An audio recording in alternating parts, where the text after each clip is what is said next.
enjoy the pairing of charm and evil. It's like pairing wine with fuck.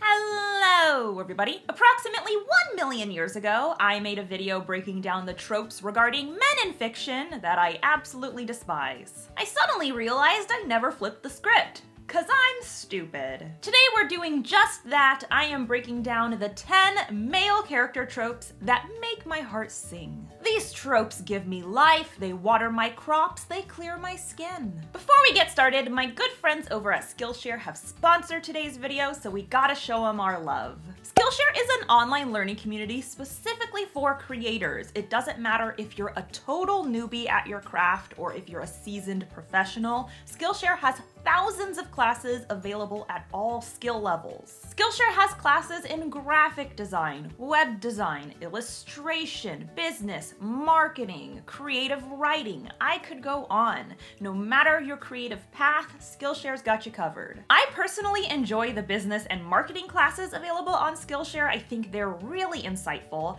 I myself have 2 marketing classes available. One is all about how to build an engaging author platform. The other is a step-by-step process for releasing your novel with little to no assistance. Skillshare's got something extra special just for you guys. Stick around until the end of this video to find out exactly what it is. But first, let's gush about how much we love men. Well, in fiction at least. And while you're here, be sure to subscribe to my channel and ring that bell. I post new videos on Wednesdays. Sometimes I have bonus content, sometimes they're about tropes, sometimes they're about writing, sometimes they're about publishing. Just ring the bell, subscribe, get on it, you won't regret it. Number 1, but wait! He's got a dog! 1,000,000 bonus points if it's teeny tiny, and a bazillion bonus points if it's a rescue. Put those 2 things together and I'm losing my goddamn mind. There are few things sexier than a man who loves dogs, and the juxtaposition between a big, strong, hulking hunk of man meat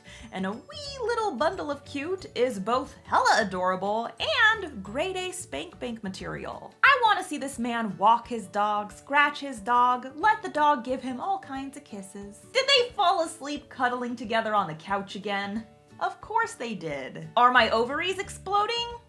Absolutely. Knick-knack, paddywhack, give the man a dog, damn it. Unless you plan to kill it later on in the book, in which case this entire trope is ruined and I hate you. Number 2, the underdog. Not to be confused with my last point, though an underdog who owns a dog sounds like a real winner to me. There are lots of books where the main dude is the greatest detective in the state, or the best knight in the kingdom, or the most handsome prince in all the land.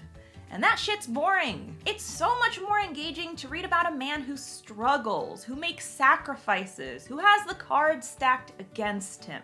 Underdogs are likable. We can all relate to being in that position at some point in our lives. And if we can't relate, fuck you, you entitled dickwipe. I want to see someone rise from zero to hero. Otherwise, I'm not interested. Number 3, protective partners. I'm gonna be a basic bitch for a hot minute. It is everything when you're reading a book and the male MC or love interest does that protective thing. You all know what I'm talking about. Someone's trying to hurt his partner and he takes a stand because he doesn't know what he'd do with himself if something happened to them. Now, this is not to be confused with stalking or dishonoring the partner's wishes in the name of protection, because that is inherently dangerous, which kind of defeats the point. Besides, nobody likes a stage 5 clinger except for another stage 5 clinger, am I right? But when a man cares about his partner's well-being and fights to keep them safe, it melts my cold, frigid heart. Number 4, men who hate their fathers. I've talked about this in the past, but it's so worth repeating. I don't know why I love this trope so much, but I do. And I can't stop. The father in question is always some high-powered, no-good rat bastard, and the son in question is usually the main character or the love interest, and he has had enough of this man's malarkey. Look, a man who defies his piece of shit father is a man who can get it. He is willing to rebel against the most powerful man in his life, and that says a lot about his character and possibly his genitals. I'm just saying. Number 5, the grouch. When written correctly, gotta admit, I sure do love a big broody man baby. It's gotta be done well. If the character broods, he has to have a good reason to brood. Something dark and disturbing has happened to him and it's turned him into a pouty grump. Then over the course of the novel, we see him open up like a blooming flower, and suddenly all that personality that was trapped away is revealed. And that shit's cute. This is the appeal behind stories like Beauty and the Beast. Provided we don't hop over into cruel or abusive territory, it's really rewarding to watch the man behind the frown evolve. Plus, the process is often romantic as fuck, and I live for a good love story, so keep 'em coming. Number 6, the rebel with a cause. I talk a lot of shit about bad boys, but that's because a lot of them are snot-nosed brats. They're bad for the sake of being bad. That's not attractive, that's just my high school ex-boyfriend fighting for his dad's attention. Notice me, Dad, I'm fragile. However, I do enjoy a bad boy who's bad for a purpose. I love a rebellious character, someone who breaks the rules, who battles against social expectations, all in the name for a goal or objective they care deeply about. Personally, I think rebellion for the sake of your passion, especially if what you're rebelling for is inherently good, is honestly just a sign of integrity. Doing what you believe is right matters more to you than falling in line with social conventions, and I can get behind that. Number 7, the charming villain. You know when you're reading a bad guy's dialogue and you're laughing and smiling, even though you really shouldn't be? I live for that shit. We see the charming villain most often with male villains. They are the characters that people love to hate, and I am no different. I enjoy the pairing of charm and evil. It's like pairing wine with poison. You know it's bad for you. In fact, you'll probably die,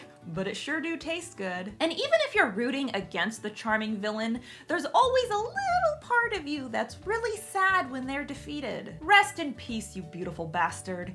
You're forever in the darkest part of my heart. Number 8, the bromance. A lot of readers have very strong opinions when it comes to friendship in fiction, particularly how friendship revolves around gender. I personally don't have too many strong opinions about friendship and gender. However, I do love me a good bromance. I think it's because society often discourages men from being affectionate and emotional with one another, which can't be healthy, let's be real. So I think it's endearing when male characters become best buds and support each other. It's just cute and nice.